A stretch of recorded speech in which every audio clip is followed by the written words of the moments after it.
Welcome to my channel. ඉතින් ඕගොල්ලන්ට කොහොමද? මම හිතන්නේ ඕගොල්ලෝ හැමදාමත් අලිය හොඳින් ඇති කියලා. ඉතින් මගේ මේ channel එකට මම අලුතෙන්ම හදපු channel එක මේක. ඒකට මම දාන පළවෙනි vlogs එක තමයි මේක. ඉතින් මම දාන්නේ අපේ ගේ දැන් repair කරන්න පටන් ගන්න කලින් අපේ ගේ තීච්ච විදිහ තමයි මම ඕගොල්ලන්ට මේ වීඩියෝ එකෙන් අරගෙන ඇවිල්ලා තියෙන්නේ. ඔයගොල්ලන්ගේ ගොඩාක් දරුවෝ ඉන්න ගෙවල් වල මේ තත්ත්වය තමයි ඉතින් තියෙන්නේ. ගොඩක් බිත්ති වල නම් ගන්න දෙයක් නෑ. සෑහෙනම සවුත් වෙලා තියෙන අපේ ගෙදර. අඳින්න පුළුවන් ටික ඇඳලා තියෙනවා. එතකොට අපේ උඩ තියෙන්නේ වහගෙන මේ ස්ලැබ් එක. ඒක නිසා ගොඩක් වෙලාවට ස්ලැබ් එකට වතුර පිරුණාම වගේ බිත්ති වලට අර උරලා බිත්තිම කළු පාට වෙච්ච තැන්, පොටි ගැලවිච්ච තැන් එහෙම සෑහෙන අපේ ගෙදර තියෙනවා. ඉතින් අපි හිතුවා අපේ ගේ රිපෙයාර් එකක් කරන්න ඕනි කියලා. මොකද ඇත්තටම දැක්කහම අපිට ඒකට කැතයි. ඒක අපිටත් හිතට හොඳ නැහැ අපේ ගේ මේ විදිහට තියෙන එක ගැන. ඉතින් ඇත්තටම ආර්ථික අපහසුතාව නිසා තමයි මෙච්චර කාලෙකට දැන් අවුරුදු 2ක් විතර වෙනවා කිසිම රිපෙයාර් එකක් අපි කළේ නෑ ගෙදර.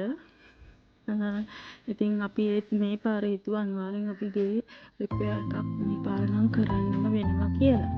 හැමතැනම බබා ඇඳපුවා. එතකොට බිත්ති වල ස්විච් වල එහෙම ගන්න දෙයක් නැහැ. අත්වල තියච්ච කුණු ඒවා වටේ ගෑවිලා කළු වෙලා සෑහෙන ජරා වෙලා තියෙන දැන් ගෙවල්. ඉතින්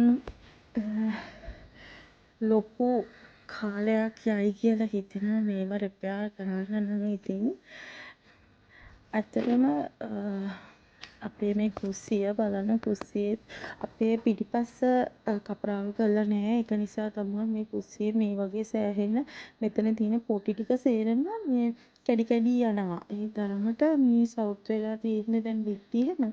මේගොල්ලන්ට පේන ස්විච් එහෙම සුදු පාට ඒවා කළු පාට වෙලා තියෙන්නේ. අපි එළියේ තාවකාලික කුස්සියක් හදාගත්ත එකක් තමයි මේක. මෙතන ලස්සනට අපි ගල් එහෙම අඳලා තමයි මුලින් හදාගත්තේ. ඒත් දැන් නම් එතන සෑහෙන ජරා වෙලා තියෙන්නේ. දැන් මේ ටකරන් එහෙම සේරම අයින් කරලා අලුතෙන්ම දාන්න වෙලා තියෙන්නේ. ඒක නිසා අපි ඒ කුස්සියත් අලුතෙන් හදාගන්න ඕනි. මේ උඩ තියෙන ස්ලැබ් එකත් සෑහෙන උඩ ස්ලැබ් එකේ තියෙනවා මේ උඩ පොටි ගාපුවා එහෙම පැදිච්ච තැන්. ඉතින් ඒවා සේරම පිරිසිදු කරලා ඉතින් හදන්න ඕනේ. මේ පේනවනේ සෑහෙන්න. ඒක දැක්කම මටම වුණත් හරිම අප්‍රසන්න හැඟීමක් එනවා අපේ ගේ බිත්ති ටික දැක්කහම. ඉතින් අපි හිතුවා ඒක නිසා කොහොම හරි මේ පාර ගේ ප්ලේන් කරගන්න ඕනි කියලා. තව ගේ ගොඩක් වැඩ තියෙනවා කරගන්න.